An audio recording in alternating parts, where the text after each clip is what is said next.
Bukela sibingelele sokwamukela indaba enzehora lokuqala emini lezi ndaba nizithulelwe unkosazana wakwaDambuza Magubha nazo ezinohlonze emini nje. The blessing in disguise, it's never good to have a crisis. But if there was ever a good time to have a crisis, it's a good time because we are 3-4 months away from our national conference. Lowo owabe ngusihlalo we-EFF u-Advocate Dali Mpofu uthi kwenzeke ngesikhathi esifanele uqembu kwalowo beyiphini kaMengameli waleli qembu uFloyd Shivambu njengoba leli qembu libheke engqungqutheleni yokukhetha ubuholi ngoZibandlela walonyaka. I will eternally be grateful for the support that I received together with those who were in the commission with me. Inhloko yamajaji esithatha umhlalaphansi uRaymond Zondo usebonge uxhaso lozakwabo kanye nezakhamuzi zakuleli njengoba kuzophela ihlandla lakhe njengenhloko yamajaji ekupheleni kwalenyanga. Umqeqeshi weBafana uHugo Bros ufaka abadlali abasha abane ngesikhathi ememezela iqembu labadlali abangama-38 elizoba yingxenye yemidlalo yokuhlungela i-Africa Cup of Nations.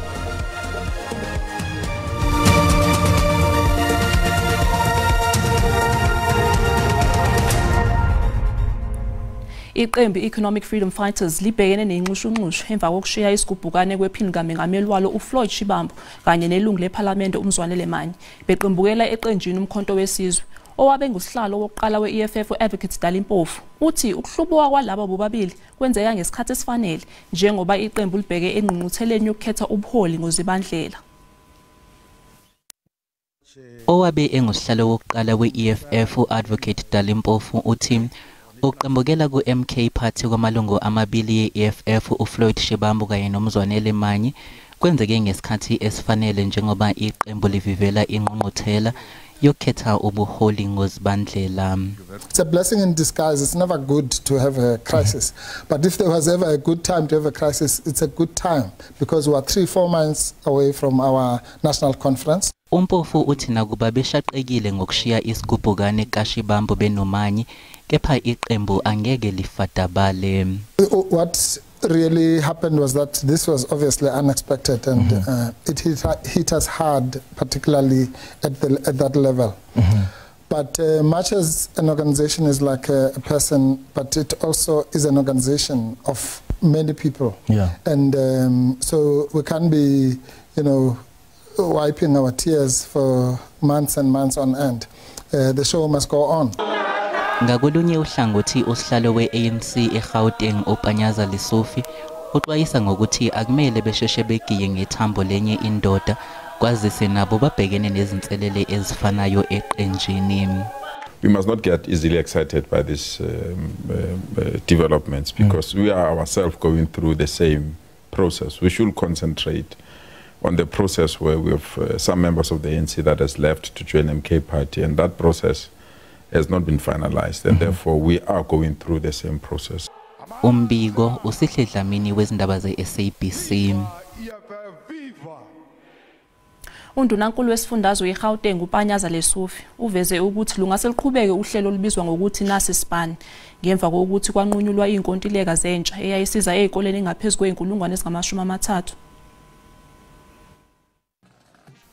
Undunankulu esifundazweni eGauteng uPanyaza Lesufi ubalule ukuthi UIF okuyisikhwama esilekelela abantu lemisebenzi kuleli Tignet ubalokuthi uhlelo olubizwa ngokuthi Nasi Span lungase liqhutshwe. Lesufi usho lokhu ngenkathi echaza kabanzi ngosekwenzekile kusukela ekusungulweni kwalo lolu hlelo. As I said, National UIF has written us a letter that there is an opportunity to review the program, and that's what we are waiting for them to indicate if this program will continue or not. Undunankulu waseGauteng uveze ukuthi uhulumeni kuzwelonke uyena waqoka abantu abasebancane kuleli kwathi esifundazweni eGauteng waqoka abayizinkulungwane ezingama-35 ngo-2020 kwathi ngo-2023 wayenqamula inkontileka zabo.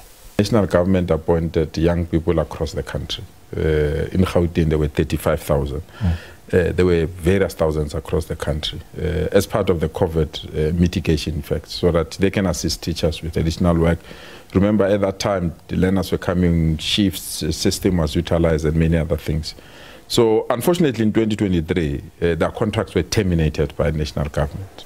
leso futhi abakacaciseleki ukuthi kuzoqhubeka lapho kade bekulolu luhlelo noma kuzoqokwa abanye uma liqhubeka uhlelo. Silindo kuhle ngidi endabeni ze-SABC. Ijaji selathatha umhlalaphansi uMogoeng selicacise ukuthi azange libe nesandla impumelelweni inhloko yamajaji uRaymond Zondo emkhakheni wezomthetho. uMogoeng ukudalule lokho enkulumweni yakhe yokuvalelisa uZondo ozobeka izintambo phansi ekupheleni kwalenyanga njengoba sekuphele ihlandla lakhe njengenhloko yamajaji. Bekuhlangene amajaji kanye nongoti bezomthetho kulomcimbi obuseGoli. Izizathu ezaholela ekuqokweni kwenhloko yamajaji Raymond Zondo njengosihlalo wekhomishana eyayiphenya ngokuqhwagwa kwamandla ombuso zivezwe obalwa umlingani wakhe osewathatha umhlala phansi uMogoeng esidlweni sokumvalelisa. Lokuza emva kweminyaka yezinsolo zokuthi uMogoeng waba nesandla ekusimamiseni impilo kaZondo ngamathuba angcono. uMogoeng uthathe ithuba wachaza ngalezi insolo. It was not a favor. No. I did nothing to facilitate this man's upward mobility.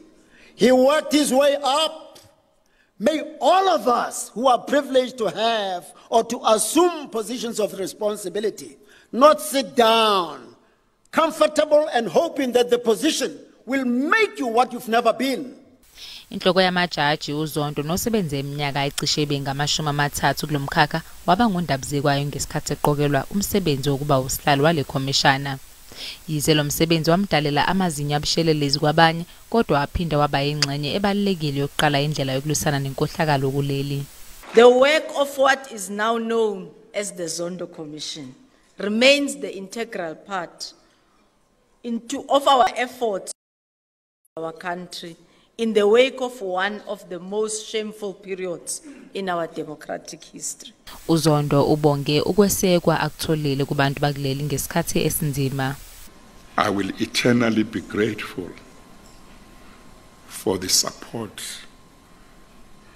that I received together with those who were in the commission with me, the support we received from the general public of South Africa. Namhlanje inkantolo yomthethosisekelo ibambe isicawu esikhethekile esiyingxenye yezinhlelo zokuvalelisa ijaji uZondo. Lihlehlele ikusasa icala labaqaphi bephini ngamengameli wezwe uPaul Mashatile. Namhlanje ufakazi wombuso uphekwe ngembuzo ephekwa ngummeli wabasolwa uAdvocate Mswazi Makhubele. uMakhubele uthi imoto izisule ezayihamba ngayo yayivele ilimele, hayi ukuthi wonke umonakalo wenziwa abasolwa. Lo fakazi nguyena mnikazi wayo le moto ebonakala kule video yasabalala einkundleni zokuxhumana iveza lesigameko. Intatheli yeindaba ze-SABC uKelvin Dludlu besenkantolo. Phakathi ezenzeka ke namhlanje la eRandburg bekuphekwa ngembuzo ufakazi obechaza kabanzi ngokwenzeka emotweni yakhe ewuhlobo lwePolo Vivo okwakhanjwa ngalo ngesikhathi kwenzeka isigameko ngonyaka owedlule. Uchazeleke inkantolo ukuthi ke imoto yakhe yayilimele kanzima kanti ke kuningi okumele kwenziwe kuyona uma ngabe kuthiwa ke iyalungiswa. Ubephenywa ngembuzo ke namhlanje ngobufakazi ke abethule izolo wachaza ukuthi ke ifastela lemoto yakhe lalibhodlokile kanti imoto ke yayifakwe ngisho uplastiki. Uchazeleke inkantolo ukuthi ke akanaso isiqiniseko sokuthi ngosuku lwesigameko ingabe lo othi washayo amaphoyisa wayephuzile yini, akakwazi yena lokho kodwa akaziyo ukuthi ke wayelimele kanzima. Kodwa ke ubesephekwa umbuso ngembuzo ke ukuthi ke kungani angayanga emtholampilo ke lo othi washayo amaphoyisa. Wathi ke wayesaba futhi ke wayebonakala etatazela ebonakala ukuthi uthukile. Uthi ke angeke azaphawula ukuthi ngabe lo muntu wayewadlile yini amanzi amponjwana noma cha. Utsheleke inkantolo ukuthi ke lo muntu othi washayo amaphoyisa wayebonakala ngisho ebusweni ukuthi ke ulimele. Uthi wayebonakala ngisho hamba ngoba kunezikhathi la ake agoba khona ebonakala ukuthi akasakwazi ngisho ukuhamba. Ummeli ke wabasolwa uAdvocate ke Mswazi Makhubele utshelele inkantolo ukuthi ke akulona iqiniso ukuthi le moto yalinyazwa yibo labaqaphi bephini likamengameli. Uthi ke ezinye zezinto zazivele zikhona okusho ukuthi imoto ngokwakhe yayisivele ilimele. Icala ke liguqile liguqele ikusasa mbukelo indaba ze-SABC. Izathu ukuthi ke awekho amanzi la enkantolo. Silindeleke ukuthi sibuyeke kusasa ngalo ihora lesishagalolunye. Igama lami nguCalvin wakwaDludla, eindabeni ze-SABC ngibika ngisenkantolo yeMantshi eRandburg. Ngqongqoshe wezogesi namandla uDokotela Khosiyento Ramakgopa uthi luzoqala phansi uhlelo lokuxhumana nomphakathi mayelana nokukhiqizwa kogesi ngenuzi kuleli ngemva kokuthi inhlangano eziyimele zanikele enkantolo ziyovimba ukuqala kwalolu hlelo. Ngqongqoshe usemise uhlelo obekuhloswe ngalo ukulekelela amandla ogesi kulandela ukuthi AdLife Africa kanye neSouth African Faith Community and Environment Institute iphazamise inqubekela phambili yohlelo malungana nokuthi umphakathi awuzange ubambe iqhaza ngalokhu. Nuclear bill program has got a checkered past, so it was soiled in controversy, allegations of corruption. And one of my stated intentions was that every step of the way will carry the country with us. Ramakgopa uchaze kabanzi ngomehluko kanye nokunye okuzokwenziwa inuzi. Extended period of time, there's going to be a benefit. The net benefit to the consumer is that the reliable energy supply, multiplicity of sources, and secondly that is likely going to be more affordable than it is the case now. Uthi Eskom izomemezela ngesimo sogesi mhlazi ngama-26 kwephezulu njengoba sekuphele izinsuku ezingaphezulu kwekhulu kwamiswa ukucisha konga kugesi. Kodwa ukusho kwacala umlomo ukuthi izwe angeke libe nenkinga yogesi ehlobo. Sisathe qhu etolo kanti uMasibuye uzokuphathela udaba oluthi. Sekuyisikhathi eside kakhulu sisokola siwumphakathi wasemahlabathini. Engicabanga ukuthi khona nezingane eziyoqeda isikole nje ingakaze ziwabone. Sekunenhlansi yethemba ngokuthi ngaxazululeka amaduze inkinga yamanzi esidonse iminyaka eyishumi ekuvukeni maphakathi nesifundazwe iKwaZulu Natal ngemva kokwethula kohlelo olusha lokuletha amanzi kuleya ndawo.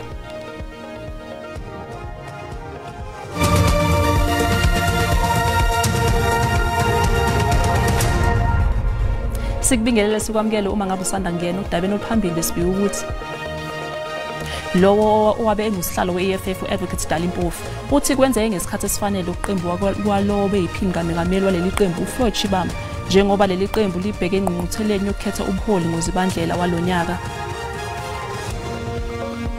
Mbukela sikhumbuza ukuthi lezi ndaba zikhona ku-YouTube na ku-SABC Plus, ngena kuzo uyigcine ngamagama athi SABC izindaba nakanjalo uzoyithola. Beluse ithebe zeParliament udaba lwabokufika baseLibya abaphindisele kwelaseLibya ngempela sonto njengoba ungqongqoshe wezasekhaya uDokotela Leon Schreiber ebenza izethulo mayelana nomsebenzi womnyango wakhe ngaphambi kwekomiti laseParliament elibhekele ezasekhaya. Udaba lwabokudabuka eLibya lwatholakala endaweni kwakusolakala ukuthi kuqeqeshwa khona amasosha enkanjeni eseWhite River eMpumalanga ngoNtulikazi. Ngaphambi kokuthi izikhulu zikhulume namalungu ekomiti ungqongqoshe wezasekhaya ukhiphe isexwayiso. The reality of what we will present today should in fact shock all of us. What you will see amounts to nothing less than a threat to the national security that can only be addressed through the total and sustained digital transformation of Home Affairs into a digital first department. Ophenyweni lwenziwe lokuthi kungabe izimvume zokuphuma kuleli ziphume kanjani. Umnyango wezasekhaya ukhulume nomnyango wezamazwe angaphandle. Not the Home Affairs system, this is the DERCO system. Hence the visas were handwritten. There's no indication on some of the application forms that I'll take the committee through that the applicants were applying for study visas. The indication here is that the official decided to grant study visas. Kungabe ubani okufanele athweswe icala? Kungabe umnyango wezasekhaya noma iDECO? Ungqongqoshe ke uthi umnyango usebenzise izikhulu zeDECO ukulekelela ngezinye izicelo ngenxa yokuntuleka kwezisebenzi. To the Border Management Authority and to Home Affairs, you can see that in many ways the system was followed. But the point is the system itself is the problem. Umnyango wezasekhaya uthi usalinde izimpendulo kuDECO ukuze uphothule uphenyo. Umnyango wezamaphoyisa kuzwelonke sewuthathe isinqumo sokwandiswa kwamaphoyisa azothunyelwa ukuyoqapha isimo sokuvikelwa kosomabhizinisi kanye nezakhamuzi eMthatha e-Eastern Cape. Lokhu kulandela ukwanda kwegameko zokuqolwa kweindawo zamabhizinisi kanye nezikole okusolakala ukuthi kuqhutshwa ngabathili abafuna ukukhokhelwa imali ngelokuthi bazovikela izitolo zabo ekutheni zingabanjwa inkunzi. Sekuze kwavalwa nezinye zezikole eMthatha ngenxa yalobu bugebengu. Mthatha West oko sivalwe susela ngolwesithathu weveke ephelileyo. Kuthiwa iquba lamadoda nabasetyhini limbonzeleke kwesi sikolo linyanzelisa ukuba imali yepali yezonxibelelwano engaphakathi kumasango esisikolo ibhatalwe kulo. Kodwa ingeni kulo mmandla ziyayiphikisa lonto. Agreement ngokomthetho lo wayo fanele ba isayinayo libe khona i-community leader i-traditional leaders ezisayinayo noba yibhodi noba inkosi ivele phaya. Abathembu ifike iphahlwe ngamapolisa bexhobe famacala. Uyikhalimele kabukhali into yokuvalwa kwesi sikolo esithi kukunyashwa kwamalungelo abafundi. No compromise the continuation of studies by kids because that's our future leadership. That's our future in the essence. So if anybody is so arrogant as to do that, then that person respects nobody at all. And we cannot give no respect to no one whose position comes from that point of arrogance. Lo uthe waba ufunyanisiwe uba uhambisana ne-criminals. Xa ezise ngaphambili siyasebenza ngaye simkhuphe esipoliseni. I-ANC ephondweni ikhuphe ingxelo igxeka kanobomi ukunyuka kwezenzo zokufunwa kwemali ngondlela mnyama Mthatha nezaseGqeberha. Kwindaba ze-SABC ndingufundiswa Mhlekude eMthatha. Ungqongqoshe womnyango wezokubusa ngokubambisana uVelenkosi Nhlabisa wethembise izakhamuzi ezakhele isifunda uthukela ngokuthi uhlelo lwamanzi lwasekuvukeni luzokwenza omkhulu umehluko uma seliphothuliwe. Umphakathi wasekuvukeni uthi sekuphele iminyaka engaphezulu kwe10 ubhekene nenkinga yamanzi. Ungqongqoshe uHlabisa ubehambele kule ndawo ukuyohlola ukuqhubeka komsebenzi wesiphehli samanzi ekuvukeni. Ekuvukeni indawo engamakhaya engase Ladysmith. Lena ngenye izindawo ezingaphansi kukamasipala wesifunda uthukela osadonsa kanzima ukuthola amanzi ahlanzekile. Amalungu omphakathi avuka ezintathakusa ayokha amanzi emthonjeni oseduze ngaphambi kokuba wome. Umthombo usiza izakhamuzi ezingaphezulu kwamakhulu ayisishiyagalombili. Kwesinye isikhathi umphakathi uthi ugcina usuwalwela wona lamanzi amancane. Sekuyisikhathi eside kakhulu sisokola siwumphathi wasemahlabathini. Engicabanga ukuthi khona nezingane eziyoqeda isikole nje ingakaze ziwabone. Kusho ukuthi nje ukugcina kwawo nokuthola lelo consi lelo ngiyacabanga ukuthi kwaku2014. Nokho imeya kamasipala wesifunda sasothukela inkosi uNtando yenkosi Shabalala ithi umasipala udinga u3 billion wamarandi ukuze uhlinzekele izakhamuzi zawo ngamanzi. Indawo yalapho uthukela ucwaningo luthe sidinga imali engaphezulu ka3 billion ukuze sikwazi ukuthi bonke abantu bathola amanzi ukuthi lamapipe amadala kade iasbestos akhishwe kufakwa amapipe amasha. So ke uma sesikwenzile lokho abantu abaningi bazokwazi ukuthola amanzi. Ungqongqoshe ozokubusa ngokubambisana umnumzana uVelenkosi Nhlabisa ukhuthaze umasipala ukuthi basebenzise iMunicipal Infrastructure Support Agent ukuze bakwazi ukwesekwa lapho kudingeka khona. This is a special intervention by COGTA at a national level where we are assisting municipalities who are unable to utilize MIC funding, and this will help uThukela and Emfuleni municipality in Gauteng. Uthi uhlelo lamanzi kulindele ukuthi luphothulwe ngoFebruary wonyaka ozayo. Ngingononhlakanipho Magwaza ezindabeni ze-SABC ekuvukeni. Obhekele ezokuhlaliswa kwabantu eGoli umlungisi Mabaso uthole ukuthi sesiphindeke kathathu isibalo sabantu abadinga izindlu zemndeni ehostela laseDeepkloof eSoweto. Uvakashele ehostela ukuyohlola uhlelo lokuthuthwa nokudilizwa kwezindlu ezigugile. Phambilini ihostela laseDeepkloof laba sematheni ngezenzo zokubhikisha ezivame ukuba nodlame. Phakathi kwezimfuno zezakhamuzi zasehostela, izindawo zokuhlala ezingcono, ugesi kanye nezindlu zangasese. Iziphathimandla zikhathazeke ngesibalo esiphezulu sabantu abafuna ukwakhelwa. The leaders have assured us that the number that was identified at the time when we started this process is still the same. But looking at the number of people that needs to be accommodated and the number of people that have been relocated, it tells you that there are some discrepancies there and there that we need to address because we were informed in the meeting that other people are now reserving a space for other people who are not in the province. Okwamanje imindeni ebihlala kwenye ingxenye yehostela sesibeke kwenye indawo kwesikhashana njengoba yakhiwa kabusha. Thina la ekhaya sinomthetho nje wale block, iblock le inomphathwayo futhi sine database. I-database yethu implement. Ngicabanga ukuthi akekho umuntu ongenza into ngaphandle kwethu la njengabakho kusho ukuthi ngaba kasihloniphi. Kodwa ngeqiniso lokuthi abantu la ekhaya bayahlonipha. Konke sibabekela khona nemigomo esibekayo bayilandela njengoba injalo. Kunezinhlelo zokulungisa amanye amahostela kuswelonke.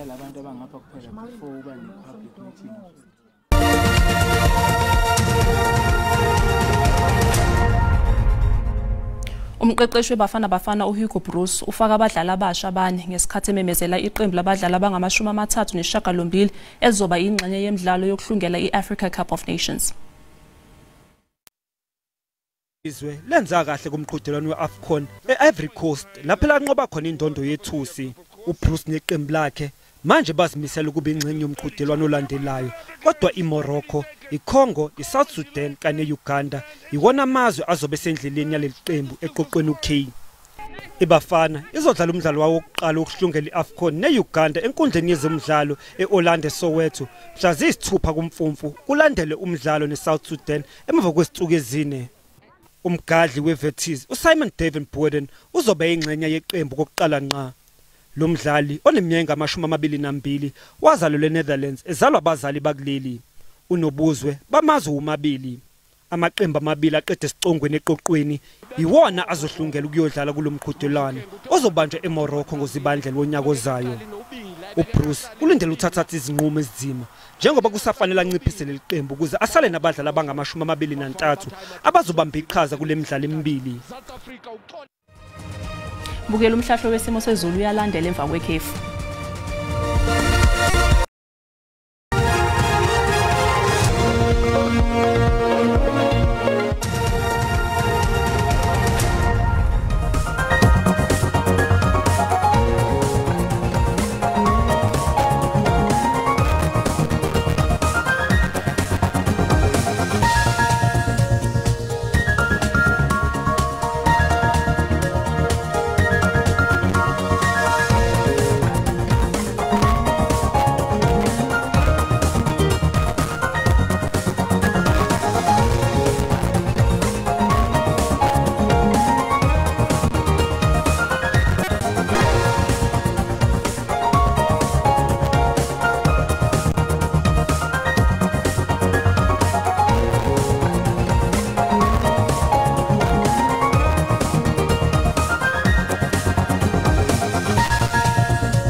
Buke sibeka lapha indaba zehora lokuqala emini, siyabuya futhi ngehora lesikhombisa. Umusa wenkosi ube nani nonke.